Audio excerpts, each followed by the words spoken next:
producer of the series.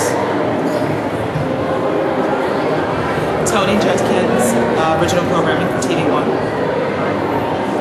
Juba Saeed, Senior Director of Programming at TV1. Frank Sinton, very proud executive producer of Unsung. Jamesia Blunt, associate producer. And Keisha Monnier, production supervisor.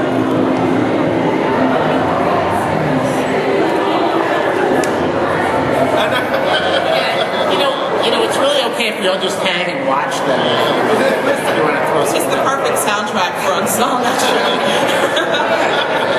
Yeah, we're scouting out artists that we may be doing in 15 years. So, actually, I think we're good.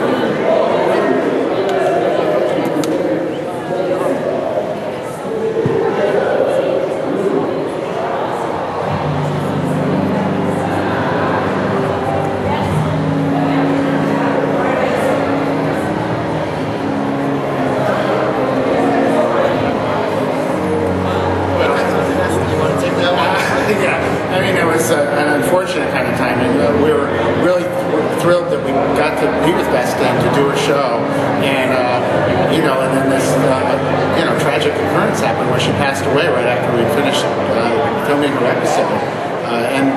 Fortunately, I think the friends and the family were very encouraging to have us complete the episode, and we're really grateful that at least we had been able to chronicle her life and her journey through her own eyes while she was alive, and that is part of what the legacy of the show is to be able to craft these legacies. I think we've done over 42 episodes at this point, and all but 2 of the 42 have never had documentaries of any kind done on them before.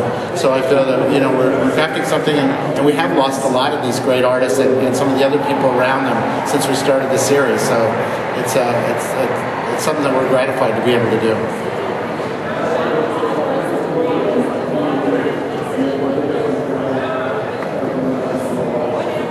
We were all pretty sad and upset about that.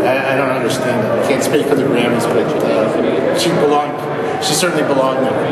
Well, one thing, I guess I would also say from the network's point of view, that the fact that the question that you're still asking today, the series has been on for 3 or 4 years, really illustrates the need for the series. You have someone like Vesta, and she passes away, she's not to mention.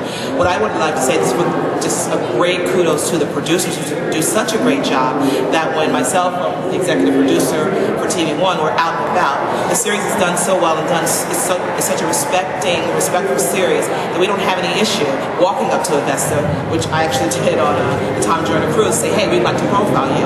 The series, there's such an appreciation and a need for the series that these guys have done such a great job that it makes it very easy to gain participation in the series. So we thank them.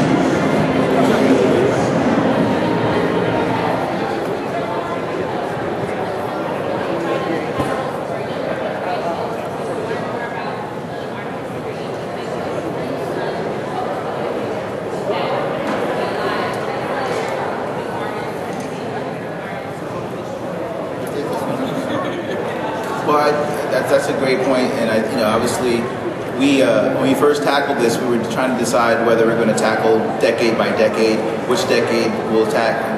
What we're finding is we're trying to identify patterns of what the audience really wants to see, and right now, we are really finding success in the 80s. So there's a group of folks, young people, who are identifying with some of the music that when they were small. Because when we first started Unsung, there were a lot of artists that we were profiling that they weren't alive. It was a young audience you're talking about weren't alive, so they were learning new things.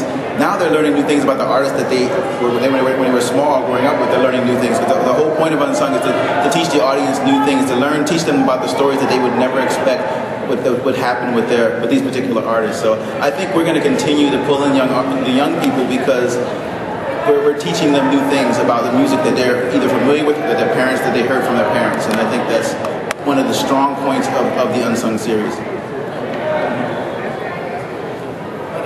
I think one thing that's really great about it is that it's really shown strength as a family show because, people as old as myself remember some of these artists from back in the day, and then a show like The Silvers, where people to remember them from that period, and then the kids hear Misdemeanor and go, wait a minute, I heard that sample, I know that. So I think it's really had a great ability to join generations together in appreciating this incredible musical legacy.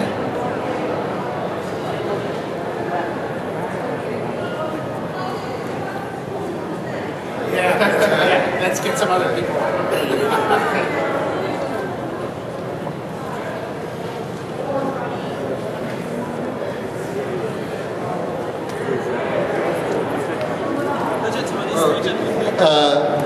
We're all talking all the time about who to do, and what's great is the response from the community has been so awesome, and we're getting letters, Facebook. I mean, the response has been incredible. So we hope to be doing this for a long time because there's a lot of artists left to do. Yeah. My sister's an AKA, and her sorority sisters are always sending me emails. You guys should do this person. So that's another way we go. Network plug. You can always go into tv1.com and make your suggestions about who you'd like to see. Listen.